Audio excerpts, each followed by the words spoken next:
আচ্ছা, জীবনে কখনো কোনো মৃত ব্যক্তিকে গোসল করিয়েছেন? যদি কখনো সুযোগ হয় তাহলে সেই মৃত ব্যক্তিকে গোসল করাবেন। তখন খুব কাছ থেকে দেখবেন মৃত মানুষের দেহটা কতটা অসহায় লাগে, মৃত্যুর পরে মানুষের দেহ কতটা ভয়ের কারণ হয়ে দাঁড়ায়। সুযোগ পেলে রাতে লাশটা পাহারা দেবেন, তখন বুঝতে পারবেন প্রিয় মানুষটার লাশ রাতের বেলায় আপনার কাছে কতটা অদ্ভুত লাগে, কতটা ভয়ের কারণ হয়ে ওঠে, কতটা আতঙ্কের কারণ হয়ে যায়।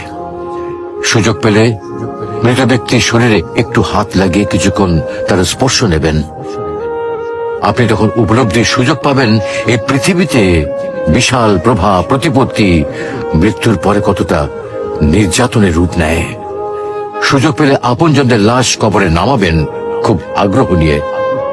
শেষবারের মতো মৃতদেহের মুখটি একবার দেখার চেষ্টা করবেন এবং বারবার উপলব্ধি করার চেষ্টা করবেন এই মৃতদের সাথে অনন্তকালের যাত্রার পথে এটাই আপনার জীবনের শেষ দেখা।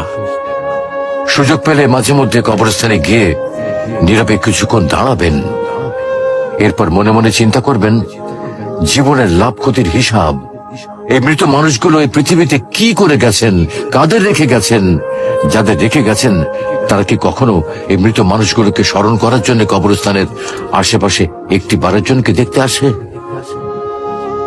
আমাদের জীবনটা বড় অদ্ভুত, বৈচিত্র্যময়।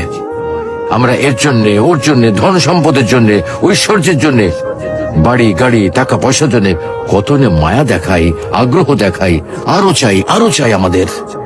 অথচ এই জীবনে আমরা মৃত্যুর কথা না ভেবে, পরকালের জবাবদিহির কথা না ভেবে কিভাবে আরো সম্পদ অর্জন করতে পারি সেই চিন্তায় বিভোর থাকি। হায় রে জীবন, এখনো সময় আছে, ফিরে আসুন মহান রবের দিকে।